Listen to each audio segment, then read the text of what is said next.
This is GM Word of the Week, and I'm Fiddleback. Lost Episode 4. As you might be aware, unless you're new to our show, in which case welcome, and also in which case you might want to go back to a previous episode because this one is a non-representative example. As you might be aware, every so often we at the Word of the Week gather up all the little snippets and factoids that we turned up in our research and just couldn't manage to fit into the relevant episodes for one reason or another, put them together, and share them in what we've come to call our Lost Episodes. And this is our fourth ever Lost Episode. But this one, well, this one's kind of different. It all started with a typo. While researching our episode about moraines, we misspelled the word and ended up with a bunch of search results that had nothing to do with glaciers. We'll get to that in a moment. But first, we thought that story would make an interesting lead-in to the episode about moraines, so we decided to go with the flow and start writing.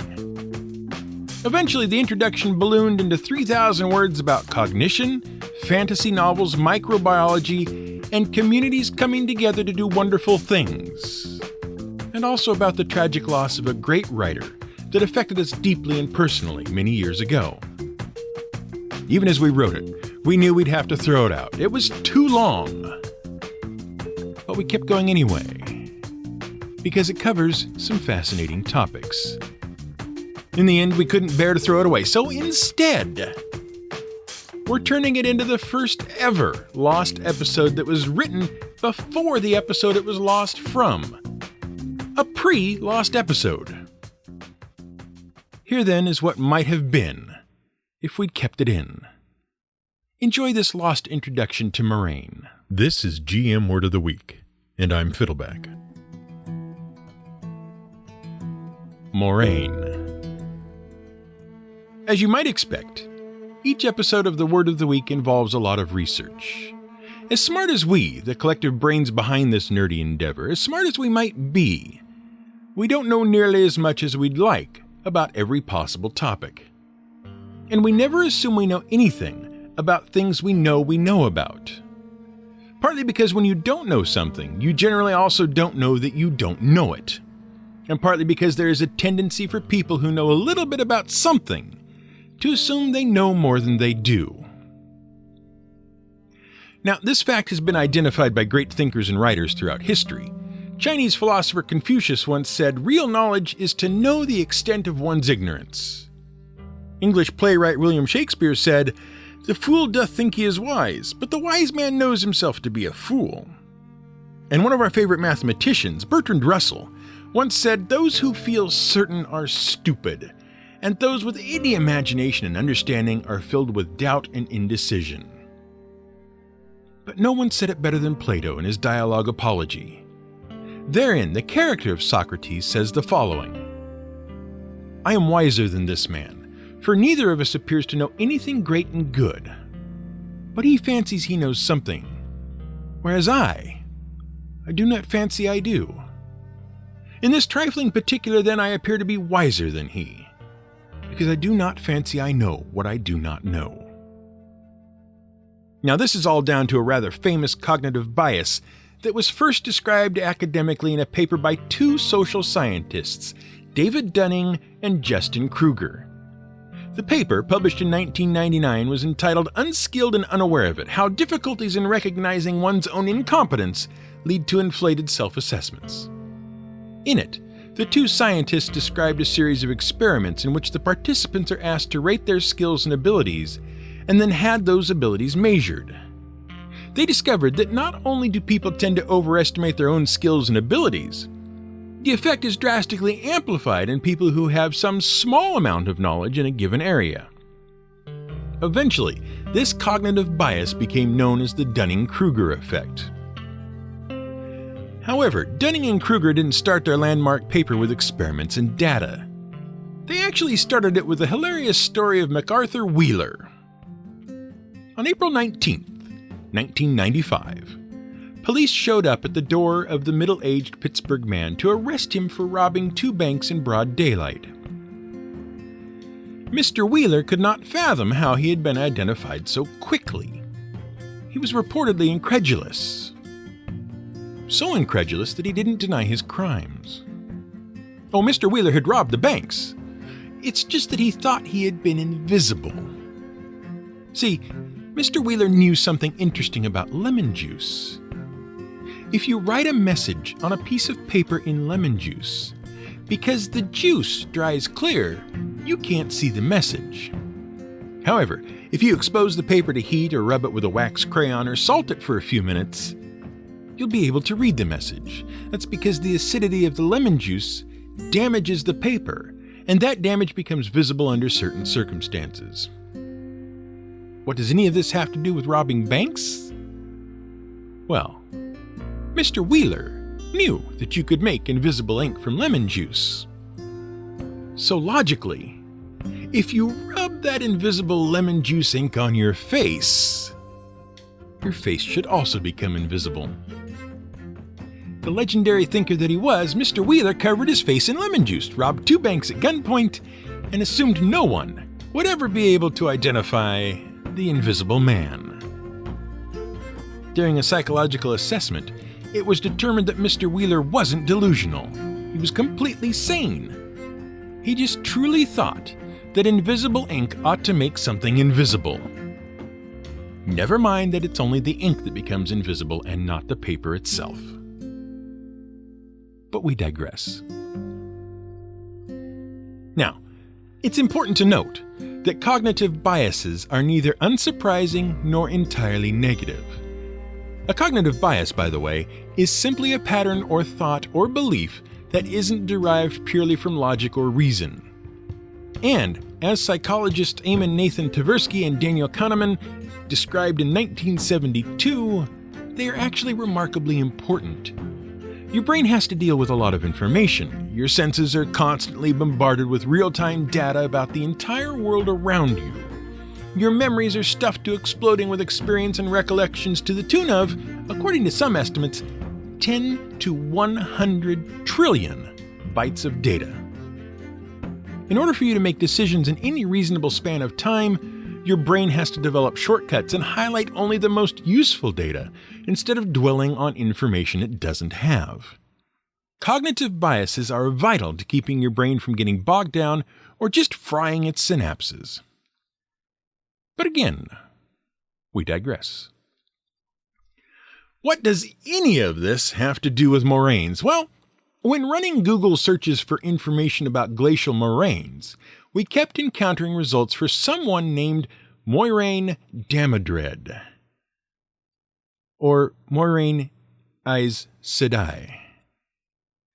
And that name brought back a lot of memories of our high school reading days. See, lots of folks know about the giant doorstopper fantasy series A Song of Ice and Fire by George R.R. Martin, which is more colloquially known as the Game of Thrones series. But before folks were desperately awaiting the next 1,000-page entry in that fantasy series, we were desperately awaiting the next 1,000-page entry in the Wheel of Time series. The Wheel of Time series was, as noted, a series of fantasy novels. They were written by American author James Oliver Rigney Jr., under one of his several pseudonyms, Robert Jordan. Incidentally, people think that the word pseudonym means pen name.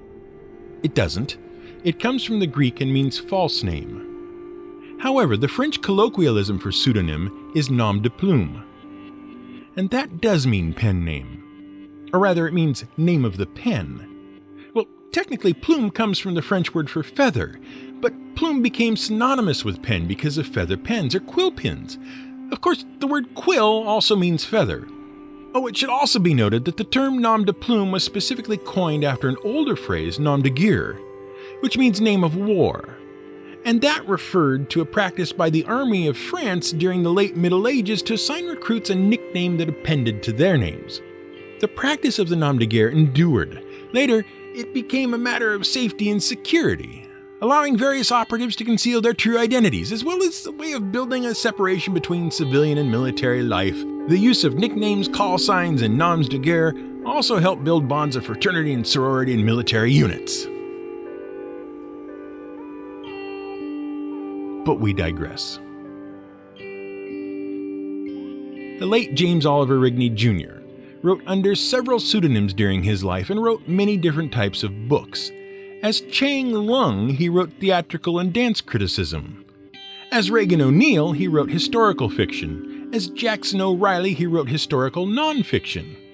And as Robert Jordan, he wrote fantasy adventures, including the Wheel of Time series. The Wheel of Time series has been lauded for its richly detailed and extremely complex fantasy world.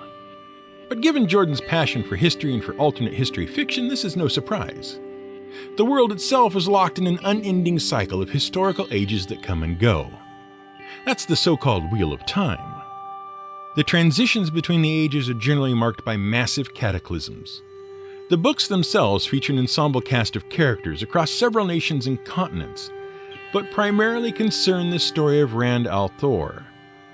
Born a farmer, Rand al'Thor is actually a male wizard and also the reincarnation of a historical figure whose fight against the evil Dark Lord Shaitan destroyed the world and poisoned the source of magic, such that any male who wields magic is doomed to go insane. And al'Thor is mentored by the sorceress Moiraine Aes Sedai. Now originally, the series was planned as a sexology, a collection of 6 books. But the series proved remarkably popular. And Jordan, who had been passionate about writing since he first taught himself to read with the help of his older brother at the age of 4, Jordan expanded his plans to include 12 books. Between 1990 and 2005, he published 11 of the 12 books and enjoyed great critical and commercial acclaim. The series had sold more than 15 million books in the US and 30 million across the globe. 4 of the books achieved the top spot in the New York Times bestsellers list. And then, with 1 book left in the series and folks eagerly awaiting the final entry, disaster struck. In March of 2006, Jordan released a statement that he had been diagnosed with a rare condition called cardiac amyloidosis. He had been given less than 4 years to live. However, in a blog post on his own site, he pledged to finish the Wheel of Time series before his passing. He also stated that he was determined to outlive the doctor's predictions. 18 months later, in September of 2007, Robert Jordan passed away. Fans were devastated at the loss, and we were too, even though we had given up on the Wheel of Time series a few years prior. And many assumed the Wheel of Time series would never be finished. But then, Jordan's publisher, Tor Books, announced that there would be closure to the series. Mr. Jordan had been working feverishly on the 12th and final book of the series, right up until his passing, and he had left detailed notes and drafts. And those would be passed along to fantasy author Brandon Sanderson, the author of the ongoing Mistborn fantasy series. In 2007, Tor promised the final book of the Wheel of Time series would be published in 2009. In 2009, the 12th book did indeed arrive, along with the announcement that 2 more books would follow. Sanderson and Tor felt that Jordan's vision for the ending of his series was too grand to fit into 1 book. A 13th book followed a year later in 2010, and the series was finally brought to a conclusion with the 14th book, A Memory of Light, in 2013. Fans and critics were pleased with the ending, and each of the 3 books in the finale also made the New York Times bestseller list. Jordan's widow, Harriet McDougall, remained closely involved with Tor Books and Brandon Sanderson to ensure the series was a fitting end for her husband's legacy.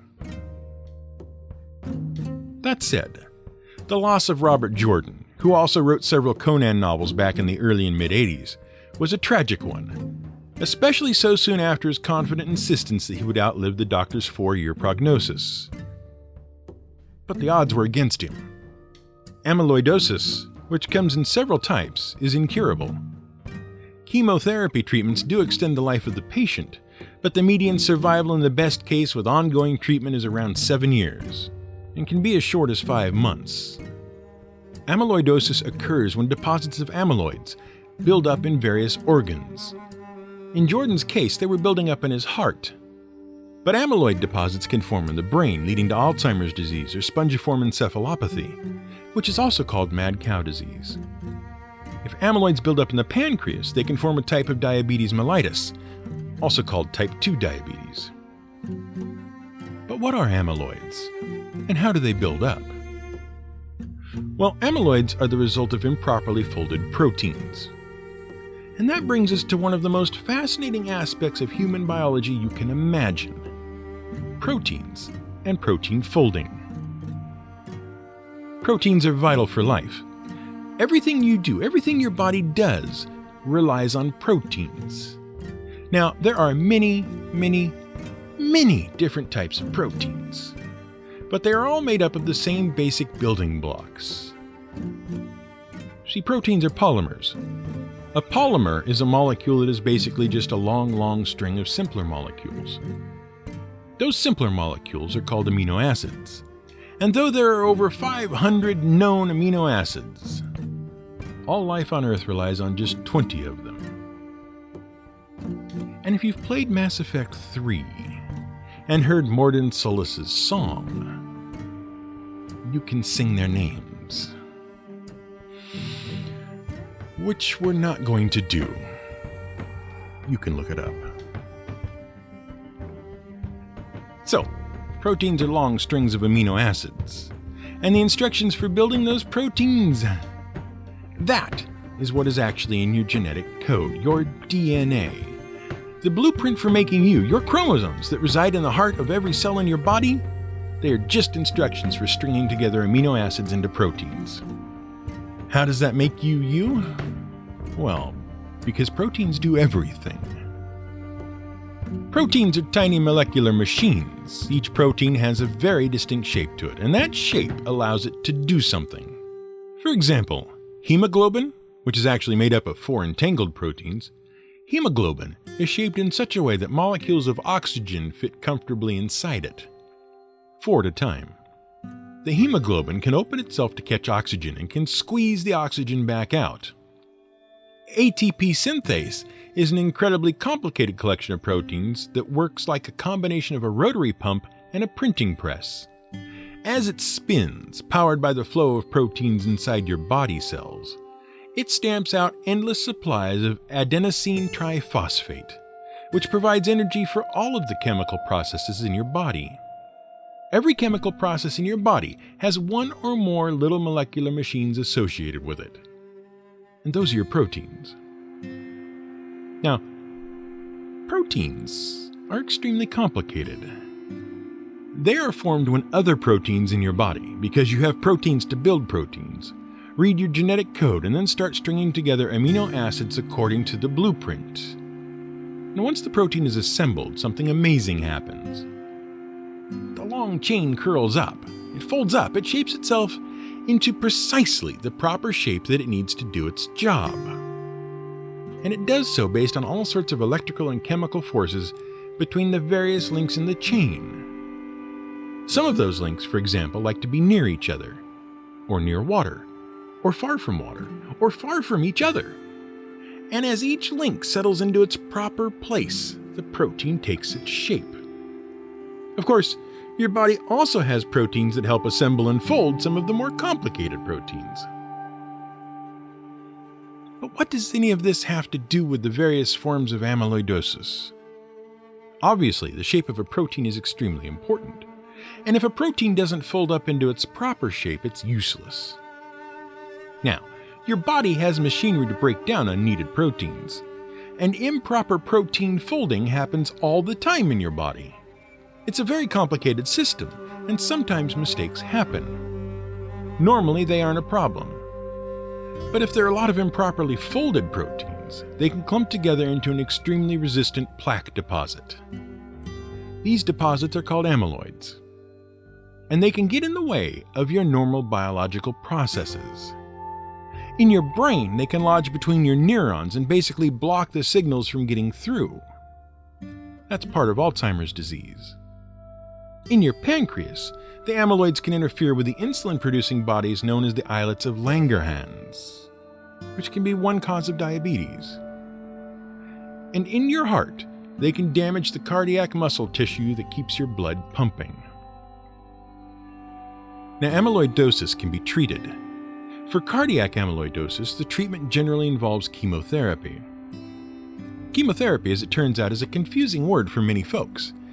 Technically, it refers to using any chemical to treat an illness or condition. That's why it's called chemo, chemical, and therapy, treatment. But we usually see it in relation to cancer treatment. Chemotherapy for cancer treatment involves using one of several extremely powerful toxic chemicals to prevent cancer cells from reproducing. And because those chemicals are so powerful and so toxic, they generally also have a very strong effect on the body's healthy cells. That's why chemotherapy has such severe and unpleasant side effects. But chemotherapy can also be used to destroy the amyloids and to slow the formation of new amyloids. However, chemotherapy can only slow the progression of cardiac amyloidosis in most cases, and it can't reverse the damage already done. And that is why Robert Jordan was only given 4 years to live, assuming an aggressive chemotherapy regimen. And we were, as we mentioned, deeply saddened by his passing. But we are glad that his vision was finally able to be realized with the help of fellow authors, publishers, and his widow. There is another amazingly positive aspect to this story that also has to do with people coming together. It has to do with that bit about proteins curling up into incredibly complex shapes. Because of the incredible complexity of proteins and the protein folding process, that's what it's called when a protein strand assumes its proper shape. Because of the complexity of the protein folding process, molecular biologists have run into a huge problem. They just can't figure it out. See, we can easily figure out what a given protein is made of just by blasting it apart and counting the amino acids.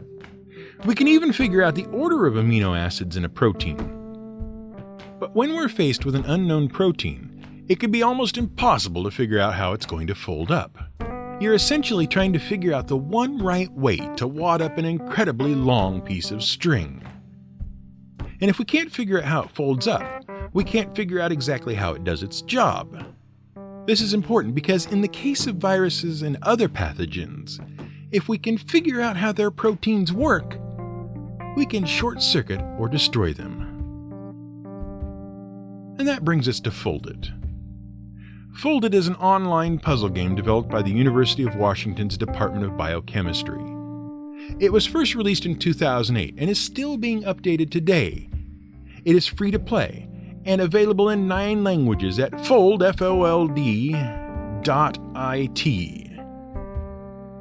Try it out. It's amazingly cool. It presents players with representations of proteins as weird, snaky shapes in 3-dimensional space, and asks players to twist, turn, bend, and pull the thing, according to some very simple rules, into particular shapes. First, it presents players with tutorials so they can learn how to manipulate the shapes and the rules by which they function. Then, it presents the players with new puzzles based on proteins whose folding process isn't yet understood. As players solve puzzles, their solutions are transmitted back to the University of Washington, where microbiologists analyze them for new insights into protein folding processes. Among the many processes the biologists at UW are looking at right now in Foldit is the formation of amyloids at the root of Alzheimer's disease. But we digress. After all, we meant to talk about glacial moraines and tarns, not moraine damodred of Kyrian. It's funny where a little typo can take you, eh? But let's get back on topic. Let's talk about the scars of history. This has been GM Word of the Week. It's written and researched by The Angry GM and produced by me, Fiddleback. You can support us on Patreon at patreon.com/GMWordOfTheWeek. You can find more at gmwordoftheweek.com and theangrygm.com.